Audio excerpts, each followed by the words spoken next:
Bonjour, je suis Kadi Kanouté Tunkara, je suis olympienne, championne d'Afrique en 2007 de basketball avec l'équipe nationale du Mali et j'étais ancienne représentante des athlètes au sein de l'ACNOA. Je suis contente de vous parler aujourd'hui en tant qu'ambassadrice du Comité international olympique pour la campagne Believe in Sport.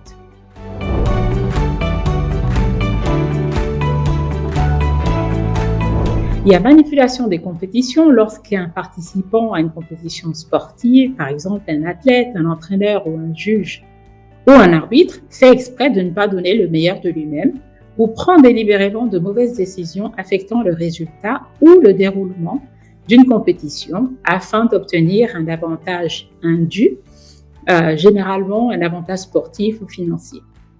Donc on parle de manipulation de compétition ou trucage de match lorsque le résultat d'un tournoi, d'une compétition est partiellement ou totalement décidé à l'avance et que le match est disputé pour garantir des résultats en fait qui sont prédéterminés. Cette pratique, bien entendu, est contraire aux valeurs et aux règles du sport et souvent contraire à la loi.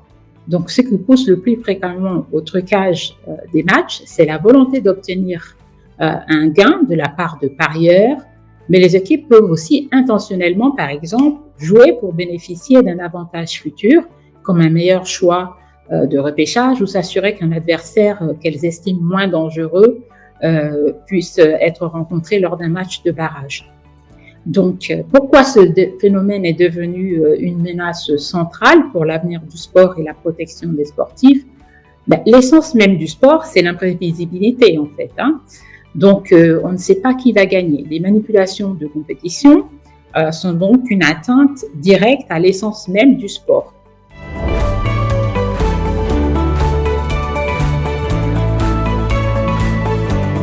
Ça peut ruiner la motivation des athlètes, comme vous pouvez comprendre, du public, mais aussi du sponsor. Et ça va totalement à l'encontre des valeurs olympiques et du sport et de ce qu'on appelle tout simplement le fair play.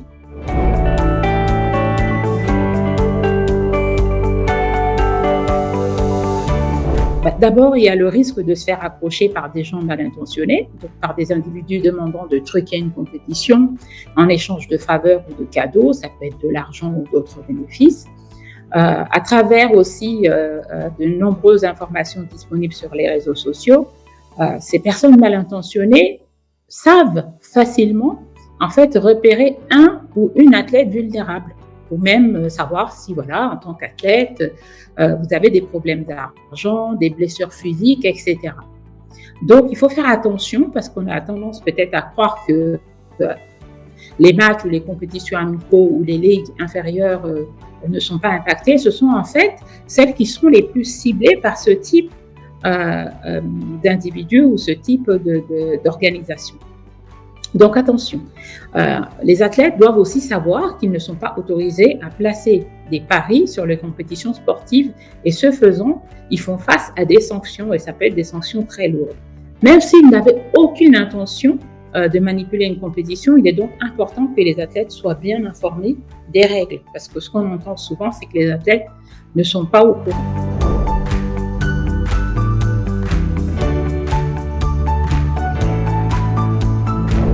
Les fédérations et les clubs sont encouragés à utiliser les ressources du CIO qui sont disponibles à ce sujet sur la plateforme Athlète 365. Donc, il y a les ressources de cette campagne. Donc, je suis l'ambassadrice de Believe in Sport, disponible notamment en français, que les clubs peuvent télécharger et partager avec leurs athlètes. Donc, vous allez voir sur le lien qui s'affiche.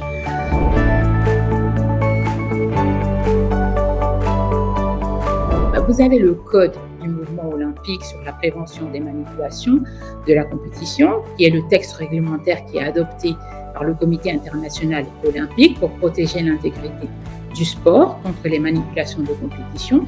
Il s'applique à chaque comité national olympique, mais aussi à chaque fédération internationale de sport et figure au sein du code éthique du Comité international olympique et de la charte olympique au même titre que le code mondial antidopage.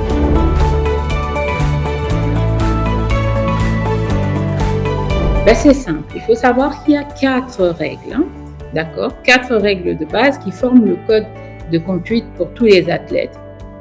Donc, ce code de conduite, c'est simple. Donc, nous ne truquerons pas de compétition et donnerons toujours le meilleur de nous-mêmes. Il y a aussi le fait que nous ne parlerons pas, nous ne parierons pas. Nous ne parierons pas sur notre propre sport ou sur une autre épreuve des Jeux olympiques ou des compétitions sportives. Nous ne divulguerons pas d'informations. Nous ne divulguerons pas d'informations sur nos problèmes de santé et nos tactiques sportives. Et puis, nous briserons le silence. Nous briserons le silence si nous suspectons ou nous sommes témoins de manipulation de compétition. Donc ça, ce sont les 4 règles essentielles à retenir pour tous.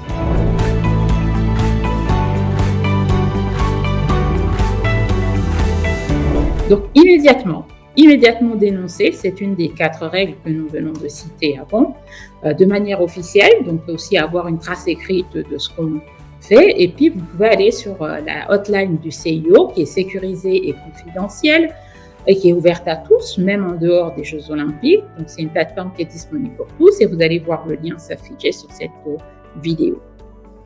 Protéger l'intégrité du sport, c'est protéger les sportifs et l'esprit sportif, les clubs et la confiance du public également. Donc la lutte contre la manipulation de compétition n'est pas un cadre juridique, c'est une responsabilité collective qui demande vigilance, formation et engagement de tous. Donc, restez informés, suivez Athlète 365 et la campagne Believe in Sport sur les réseaux sociaux. Merci.